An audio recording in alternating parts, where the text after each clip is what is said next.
So there must be a lot of people interested in detoxing. This is good. So the reason why I decided to do this class is, one, in the spring, if anyone's familiar with like Chinese medicine, when I was in chiropractic school, I learned acupuncture and studied Chinese medicine for quite a while. And one of the things to know about that is that each time of the year in Chinese medicine, they talk about it's a time for your body to kind of go into a natural state. And the springtime is the time in Chinese medicine where they talk about the body's natural ability to cleanse itself is enhanced. And so around this time period, it's very common in the spring for people's liver to be very active. When your liver is very active, remember, this is all Chinese philosophy, so it's very different, but I love Chinese medicine because a lot of how they think about things have been developed over thousands of years. So it's something that has been very effective for their culture for a very long time. But when you talk about that, when they talk about springtime and cleansing that happens in the body, it's aggravated by wind. So a lot of times when it's windy, people will actually feel angry or even more irritable. Or you may notice that at work, or that people are just kind of more on edge. So that goes along with the liver, as well as the emotion of anger.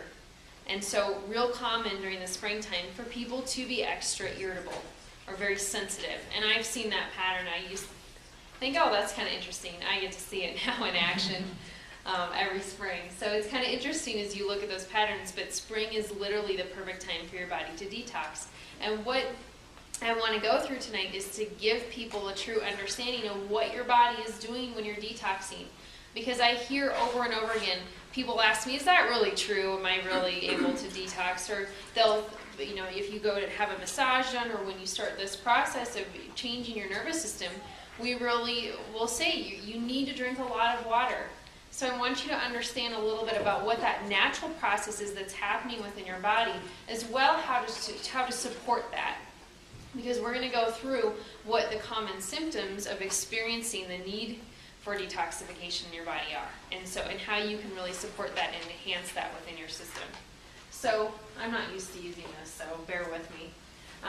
But when we talk about it, this is kind of going to be the scope of our class. We're going to talk about why we actually have this problem, why people actually need to work on detoxification, as well as the process that literally physiologically what your body is going through.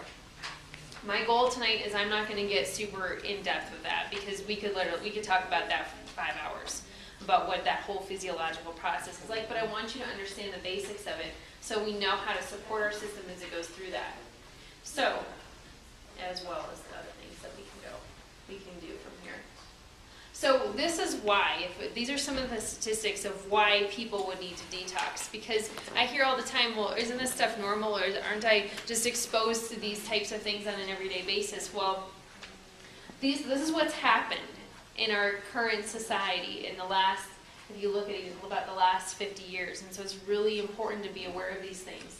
But when we talk about xenobiotics, those are things that are some kind of a foreign substance that your body is being exposed to that's causing some type of a harmful type of a reaction within your system. And so if anyone's been to the class that I do on balancing hormones, we talk a lot about xenoestrogens. Xenoestrogens are going to mimic hormones within our body and can wreak havoc on our entire hormonal balance. But when we talk about xenobiotics, that's a bigger category. That's going to include everything from xenoestrogens, xenohormones, to other things that are affecting your system. And so just a few of these facts. Since World War II, 75,000 to 80,000 new synthetic chemicals have been released into our environment. Think of that. And now, I know when we look at this as a perspective, we can look at many different aspects of why this is, but this is one of the contributing factors that's leading to Americans having poorer and poorer health over time.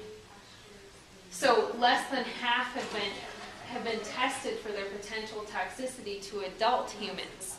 Now imagine a child and how much smaller their body is, how much smaller their liver is, how much smaller their kidneys are, and everything that they have to process and what they're growing up with. That was my question when I read that piece of research. Over 4 billion pounds of pesticides are used annually in the U.S. I think this is so interesting of how we treat this issue, but current law allows 350 different pesticides to be used in the food that we eat. If you've been to any of our nutrition classes, I will say over and over again how important organic food is. That's one of the reasons why. I know it costs more, but it's worth it if you're concerned about being exposed to all of that. The average home contains 3 to 10 gallons of hazardous materials, and 400 synthetic chemicals can be found in the average human body.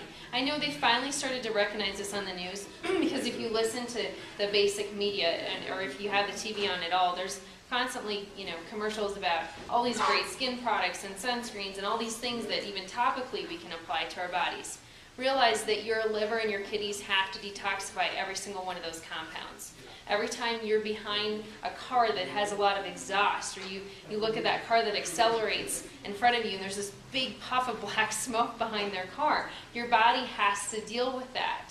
Anything taken in through the lungs, anything you eat, anything that goes through the skin, your body has to work to detoxify that.